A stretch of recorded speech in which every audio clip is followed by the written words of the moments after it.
This is Subsonic 1050 coming to you with another lock picking video.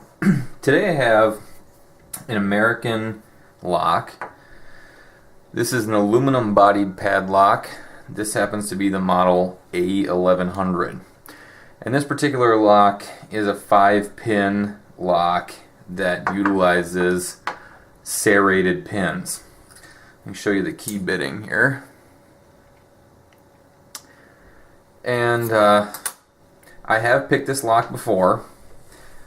I have owned it for a little. I actually have 7 identical locks that I got in an eBay auction.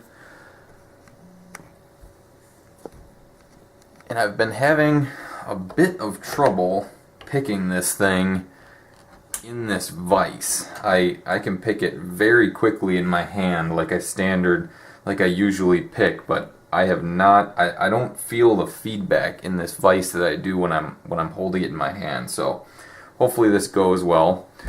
I'm using a different tensioning tool than in my previous videos. This is just one of the cheap wire tensioners with the flattened ends. And I'm using the same standard hook that I've used in my previous videos. So let's see if we can get this thing open.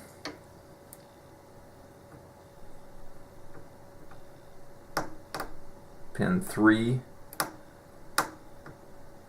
You can hear those serrated pins.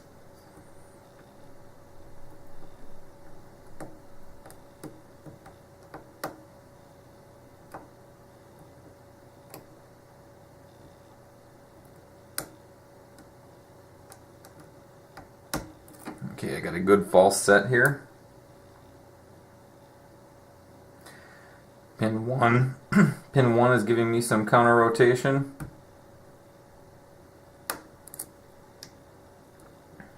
That's set.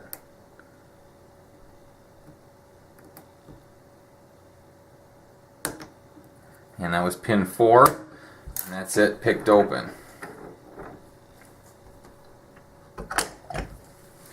Alright, let's go ahead and gut this thing.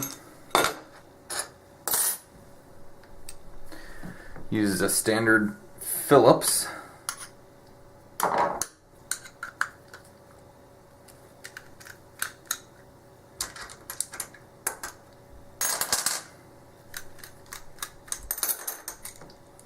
Alright, now come the guts. I think the little, I'm drawing a blank right now. There's a little disc in there that prevents you from bypassing this lock. I've never done it, but you can find videos of, I think it's called a wafer breaker, that punches a hole in this small, let me get it out here, in this small disc that will allow you to bypass the lock. Alright, let's get this clip off.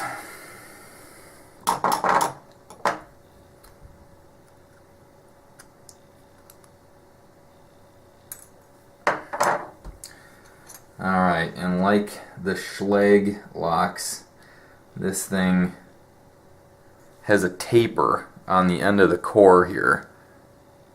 And so when you try to pull this core out of the Bible, you typically end up dropping some pins. But let's go ahead and try it.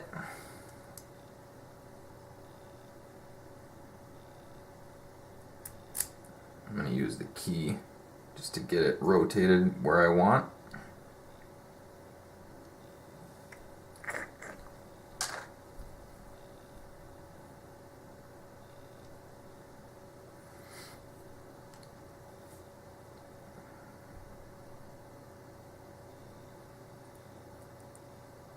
Oh, it let me do it. Alright. I got lucky there because I had this thing upside down.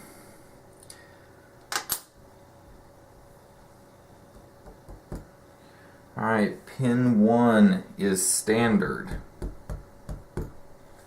Pin 2 is serrated. There's some grease in this lock, that's what's holding all this stuff in. 3 is serrated.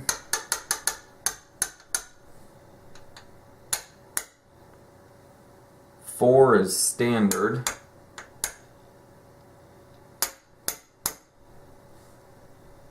and 5 is standard. Now let's see what we've got in here.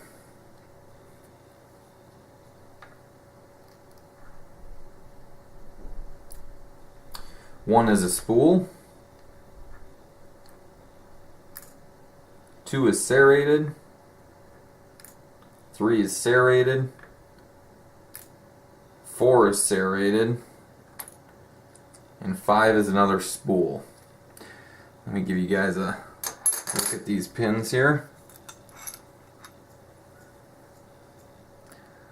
Hopefully you can see that. So this lock for me has when I look at a lock, I think of what is the weakness of that particular lock. Is it the core or is it the physical lock? And these locks, I have gotten accustomed to them. I can generally pick these in well under a minute, usually within 30 seconds or so. But these actually do employ some fairly high security pins. As I showed you, the driver pins were either serrated or spools, and the key pins actually have a couple serrated pins as well. And that to me is a decent level of protection, considering that this is such a small and lightweight padlock with a fairly thin shackle. You know, what's the point of having 7 ultra high security pins in the core if someone can zip through the shackle in no time at all? So to me, this lock, it represents a good balance of security in the core versus, you know, being able to withstand a physical attack. Thanks for watching, guys. Have a good one.